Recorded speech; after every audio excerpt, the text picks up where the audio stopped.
Salut à tous, c'est Willem et on se retrouve aujourd'hui pour un nouvel épisode de mon podcast OPPT, On parle pas trop, qui, comme vous le savez, est votre podcast décontracté façon libre antenne où on parle de plusieurs sujets sans tabou. Et dans l'épisode du jour, comme vous avez pu le voir dans le titre, je me suis dit, on arrive bientôt à la fin de la saison. Ça y est, on est en décembre, c'est la fin d'année, c'est les fêtes. Et souvent pendant les fêtes, pour ceux qui passent les fêtes en famille ou avec des proches, avec des amis, il y a ce moment où on a fini de manger, on est là en train de papoter tranquillement et on parle de certains souvenirs qu'on a, de certains bons souvenirs et de certains souvenirs un petit peu moins bons. Et je me suis dit, pourquoi pas faire exactement ça dans l'épisode du podcast aujourd'hui, puisque je vais vous partager certains de mes pires souvenirs entre guillemets, puisque bon, il n'y a rien de dramatique, mais il fallait bien un titre un petit peu accrocheur pour vous faire venir sur le podcast. Oui, bien évidemment, on ne se cache pas de ça. Les gars, je tiens à vous remercier une nouvelle fois du soutien que vous apportez au podcast. Merci pour vos likes, merci pour vos commentaires, merci pour les notes que vous laissez sur Apple Podcasts et sur Spotify. Je le dis à chaque épisode, vous devez en avoir marre de l'entendre, mais ça aide beaucoup le référencement du podcast. C'est déjà la 3e saison du podcast, c'est l'avant-dernier épisode de cette 3e saison, le dernier épisode. D'ailleurs, j'ai pas encore de thème précis pour le dernier épisode. Laissez-moi savoir dans les commentaires de quoi vous aimeriez que je parle pour le dernier épisode de cette saison 3 de OPPT. Et puis, je vous propose qu'on passe direct à l'épisode du jour. Le premier souvenir dont je vais parler dans cet épisode, c'est pas vraiment un pire souvenir, dans le sens où il n'y a rien de traumatique, encore une fois, il n'y a rien de dramatique, mais j'en reparlais avec ma maman dernièrement, et moi, c'est un souvenir qui me fait un petit peu de peine, et qui montre à quel point, quand on est enfant, on peut être ingrat. On est là, on a nos parents qui se décarcassent pour nous, on a nos parents, ils sont là, ils doivent faire à manger, ils doivent s'occuper de nous, en même temps, ils doivent travailler pour payer les factures, ils doivent entretenir leur vie de couple à eux, et toi, t'es là, t'es un enfant, t'es ingrat. Je vais vous raconter une histoire de petit Willem. Petit Willem, quand il était à l'école primaire, comme chaque année dans beaucoup d'écoles primaires, il y a un arbre de Noël. Et ça peut être organisé de plusieurs façons différentes. Donc en général, soit les parents payent l'école et du coup l'école achète le même cadeau pour tous les enfants. En général, il y a genre un cadeau pour les garçons, un cadeau pour les filles. Ou il y a certaines fois où c'est les parents qui achètent le cadeau pour les enfants et les enfants, ils ramènent le cadeau à l'école et du coup l'enfant va ouvrir son cadeau à l'école, mais c'est le cadeau que ses parents ont choisi. Dans mon école, c'est comme ça que ça se passait. Et donc, arrive ce jour de décembre, petit Willem, accompagné de sa maman, se rendent au foyer rural, parce qu'il y avait un foyer rural à côté de mon école primaire, et c'était là qu'était organisé l'arbre de Noël. Donc on arrive dans le foyer rural est rempli avec tous mes camarades de l'école primaire, tous les camarades de l'école primaire qui sont là avec leur maman, avec leurs parents, etc. Et il y a un podium qui est placé devant tout le monde, sur lequel il y a le Père Noël avec une espèce de grand fil à eau. Donc pour ceux qui ne connaissent pas, le fil à eau, c'est nous dans les îles, c'est notre sapin à nous, puisqu'il y a pas, enfin, il y a des sapins qui peuvent pousser dans les îles, mais c'est pas censé, enfin c'est pas là que ça pousse les sapins. Donc le sapin, c'est pas quelque chose de typique ou de traditionnel chez nous.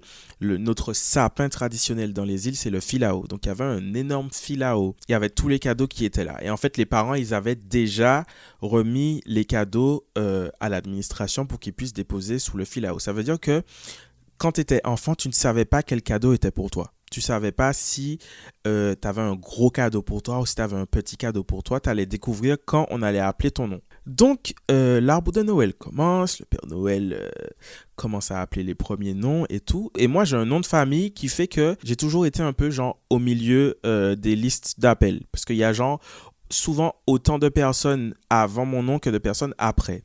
Donc, il y a pas mal de personnes qui sont appelées avant moi. Il y a pas mal de camarades qui sont appelés avant moi. Et je vois que parmi mes camarades qui sont appelés, il y a beaucoup de garçons qui ont le même cadeau. Quand on va appeler leur nom, ils ont la même forme de cadeau, c'est le même emballage de cadeau et c'est le même cadeau à l'intérieur. C'est une voiture téléguidée. Donc là, qu'est-ce que petit Willem se dit? Petit Willem, il est trop content. Il se dit, ah ouais, ben, tous mes camarades qui sont dans ma classe, ils ont des voitures téléguidées. Donc je suis là et j'ai trop hâte que le Père Noël m'appelle pour que j'aille chercher ma voiture téléguidée. Puisque tous mes camarades qui sont passés avant moi, ils sont allés récupérer une voiture téléguidée. Le Père Noël appelle mon nom. Et donc là, je me redresse puisqu'on était assis et je marche vers le podium. Bonjour Papa Noël, il faut toujours faire un bisou au Père Noël. D'ailleurs, les gars, si on pourrait arrêter ça, c'est bon. Les enfants n'ont pas envie de faire de bisous au Père Noël, ok?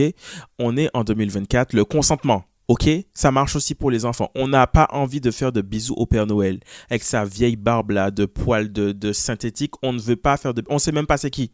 C'est qui ce monsieur-là qu'on n'a jamais vu? On ne veut pas. On veut juste notre cadeau. Alors, s'il te plaît, Philippe, donne-nous notre cadeau et puis enlève ta barbe. Excusez-moi, je me suis un petit peu emporté.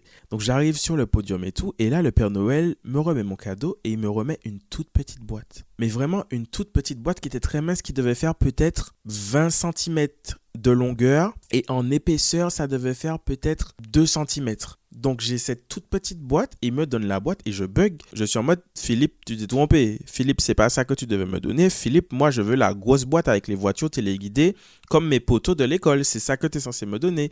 Et je comprends pas pourquoi il me donne cette toute petite boîte. Et du coup, je bug et je vois que sur le cadeau, je vois que c'est écrit mon nom. Et je reconnais l'écriture de ma maman. Donc, je me dis, ok, donc c'est mon cadeau.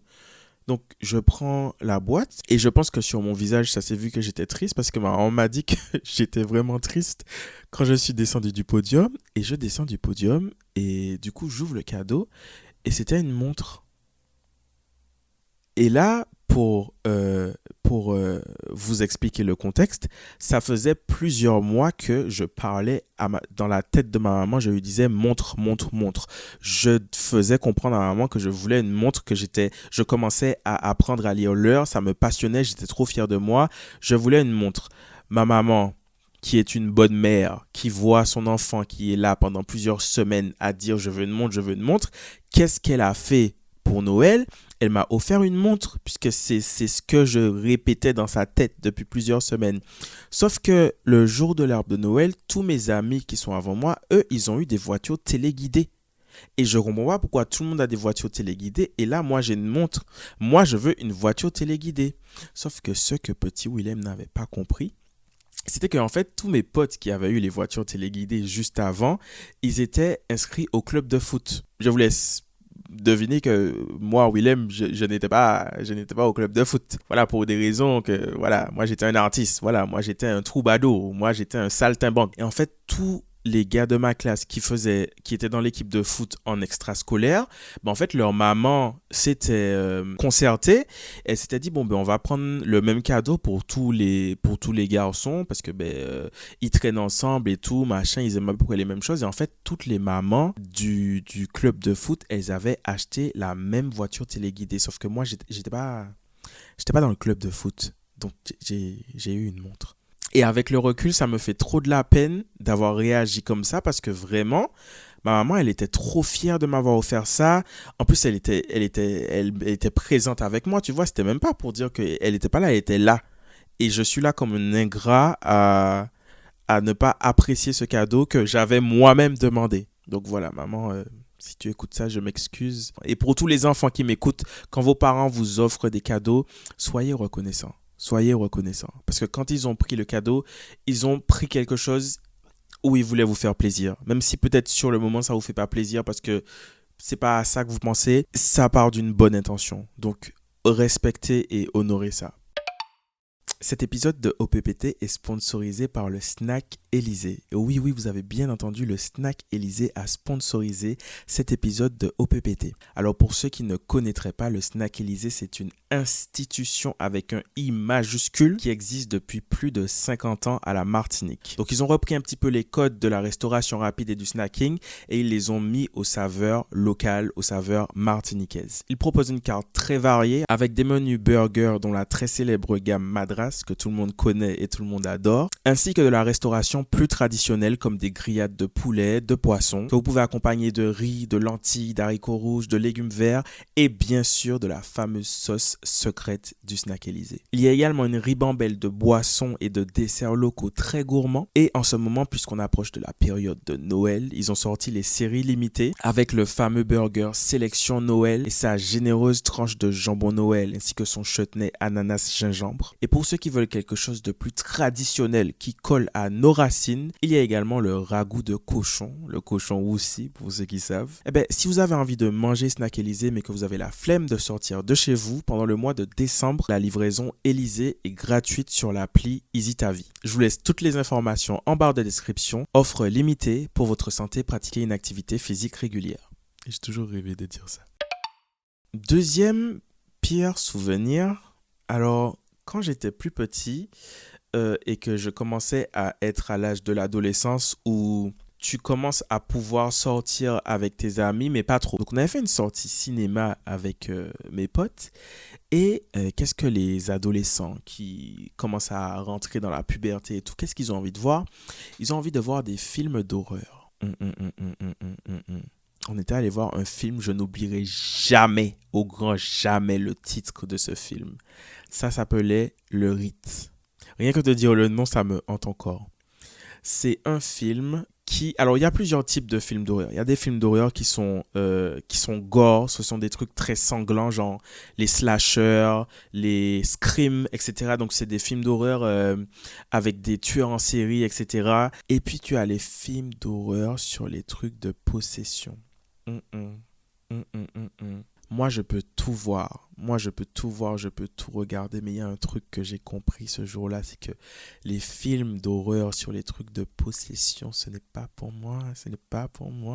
Quand tu es dans la salle, qu'il y a genre des centaines de personnes dans la salle de cinéma, que tout le monde est en train de faire « Ah !» que tout le monde est en train de rire, « Caca !» que les gens te font sursauter, mais que tu rigoles parce que tu es avec tes potes, tu manges du popcorn, on s'amuse et tout. Mais le soir, quand tu es de retour dans ta chambre d'adolescent, et que tu te couches et qu'il fait noir et que là tu revois ces scènes du film. Et vous savez c'était quoi le pire dans ce film? C'est qu'il y avait vraiment des scènes qui m'ont traumatisé, des scènes avec des chevaux, des scènes avec des trucs de gens possédés et tout. Mais quand à la fin du film c'est écrit tiré de faits réels et qu'ils te mettent les enregistrements des vrais trucs qui se sont passés dans la réalité et que là tu peux même pas te dire bon ben c'est une fiction et tout, je peux enlever ça de mon esprit. Tu peux pas enlever parce que ça s'est passé vraiment. Comment on est là, Willem, quand tu es tout seul dans ton lit et puis que tu regardes comme ça partout, mais tu vois pas puisque tu es dans le noir. Voilà, plus jamais. Les films de possession, les trucs d'exorcisme, ce n'est pas pour moi. Quand j'étais plus grand, c'était mon premier appart tout seul. Et je crois que c'était à la fin de l'été, j'avais invité mes potes pour faire une soirée cinéma chez moi. Et qu'est-ce qu'on avait regardé? C'était quoi? C'était Annabelle. C'est lequel qui a la petite poupée là? Enfin, il y a des petites poupées dans tous les films d'horreur. Bref, je crois que c'était Annabelle ou Conjuring. Mais je crois que les deux sont liés. Bref, je connais pas trop ces histoires-là parce que je cherche pas trop à comprendre non plus. Bref. Et je crois qu'on avait regardé Annabelle, le film avec la poupée là. Et après, les gens sont partis. Et il y a certaines personnes que j'ai raccompagnées chez elles. Donc, je les ai raccompagnées chez elles et il était genre minuit, 1h du matin par là. Et vient le moment où je fais le retour pour rentrer chez moi. Et j'étais pas bien. J'étais pas bien sur le trajet puisque t'es là 1h du matin sur la route. En plus, les routes ne sont pas éclairées en Martinique. Je suis là en train de conduire. Je regarde dans le rétroviseur. À tout moment, j'ai l'impression que la poupée va jaillir comme ça du siège pour me regarder. Alors, les films d'horreur, moi, autant les films d'horreur sur les tueurs en série, les machins, ça, je peux regarder. Les slashers, les screams, je peux regarder. Les trucs de possession, là, les trucs de possession, de malédiction qu'on met dans des poupées et tout, qu'on passe aux gens. Pas de ça dans ma maison. Un autre de mes pires souvenirs d'enfance qui m'a fait retenir une leçon très importante, c'était que je ne suis pas entremetteur. J'estime que j'ai pas mal de talent dans plusieurs choses de la vie. Réunir des gens qui s'aiment ou qui pourraient s'aimer ensemble n'en est pas un. Voilà, je n'ai pas ce talent. Quand j'étais en colonie, peut-être que j'ai déjà raconté cette histoire sur ma chaîne, mais je vais la raconter à nouveau. Quand j'étais en colonie, on était dans des chambres, donc il y avait des chambres où il y avait que des garçons et des chambres où il y avait que des filles. Je partageais ma chambre avec 3 autres garçons et parmi les 3 autres garçons qu'il y avait dans ma chambre, il y avait un des gars où je sentais qu'il y avait une des filles de la colo qui tournait autour de lui, mais genre vraiment tournait autour de lui en mode poto, si tu veux sortir avec Manzel, tu peux clairement le faire parce que Manzel est sur toi. Moi, j'étais vraiment en mode poto, il faut que tu fonces, on est là en colo, on est jeune, c'est les vacances, allons s'amuser un petit peu. Manzel est clairement sur toi. Et en fait, j'étais en train de pousser acteur en mode poto, tu vois pas que Manzel est sur toi, parce que vraiment, il fallait voir pendant la colonie, actrice était vraiment en train de tourner autour du gars, vraiment, il faisait des blagues qui étaient même pas drôles, Manzel sortait toutes ses dents dehors, j'étais en mode poto, regarde. Et donc, le gars avait suivi mes conseils et il commençait à rentrer dans le jeu de la meuf. Et de temps en temps, je les voyais se tourner autour comme ça. Et moi, je regardais de loin, j'étais en mode, I know. C'est grâce à moi que ce couple-là qui est en train de se former, c'est grâce à moi. Oui, l'entremetteur. C'est pas un soir, on est dans notre chambre de gars, donc avec le gars en question et les 2 autres gars de la chambre, et ça commence à frapper à notre porte. Donc on a eu peur, on a paniqué parce que ça frappait vraiment fort. On s'est dit, est-ce que c'est pas genre les moniteurs de la colonie qui viennent pour nous dire parce qu'on a fait je ne sais quelle bêtise? Pas du tout, pas du tout. Arrive un groupe de personnes dans notre chambre, donc c'était des gens de la colo, c'était d'autres personnes de la colo, dont la fille qui tournait autour du gars en question et un autre gars. Et acteur rentre dans notre chambre et il commence à dire en créole, ah ouais, c'est lequel des gars ici qui essaye de gérer ma meuf? Et donc là, comment vous dire que moi, j'ai commencé à transpirer vraiment cacamou sur moi parce que je me suis dit, gars là que le gars va me battre. Je me suis dit, gars là que j'ai essayé de faire l'entremetteur d'après moi, gars là que acteur va me battre. Et en fait, pendant tout ce temps, actrice, et je n'invente pas ce que je dis, actrice était vraiment en train de tourner autour du gars, vraiment, elle zaillait le gars. Elle était dans une zaillance qui ne finissait pas, sauf que actrice avait déjà un copain sur la colonie, mais cette information, je ne l'avais pas. Et donc, j'ai envoyé un autre gars aller zailler la fille, sauf que son copain était sur la colonie. Alors, Dieu merci, le gars en question que j'avais conseillé, c'était un vrai poteau parce qu'il m'a pas vendu, tu vois, il aurait pu dire, c'est monsieur qui m'a dit ça, il a rien dit. Il a juste dit que il savait pas et tout. Bon, on avait tous les deux très honte. Mais depuis ce jour, oui, entremetteur n'existe plus. Voilà, j'ai certains talents dans la vie. Être entremetteur n'en est pas un et je l'accepte. Eh bien les amis, cet épisode est maintenant terminé. J'espère qu'il vous a plu. N'hésitez pas à me raconter dans les commentaires. Je suis très curieux de savoir certains de vos pires souvenirs d'enfance, d'adolescence, etc. Je suis très curieux de voir ce que vous allez me raconter. Je remercie une nouvelle fois le Snack Élysée d'avoir sponsorisé cet épisode. Si vous avez envie de vous faire livrer un petit ragoût de cochon bien local, je vous rappelle que la livraison du Snack Élysée est gratuite sur l'app Easy Ta Vie. Tous les liens sont en barre de description. Si vous avez écouté cet épisode en journée, je vous souhaite une très belle journée. Si vous l'avez écouté en soirée, je vous souhaite une très belle soirée. Si vous écoutez cet épisode en mangeant votre snack Élysée, bon appétit. Et je vous donne rendez-vous très bientôt, à la fin du mois, au même endroit, pour le dernier épisode de cette saison 3 de OPPT. On parle pas trop.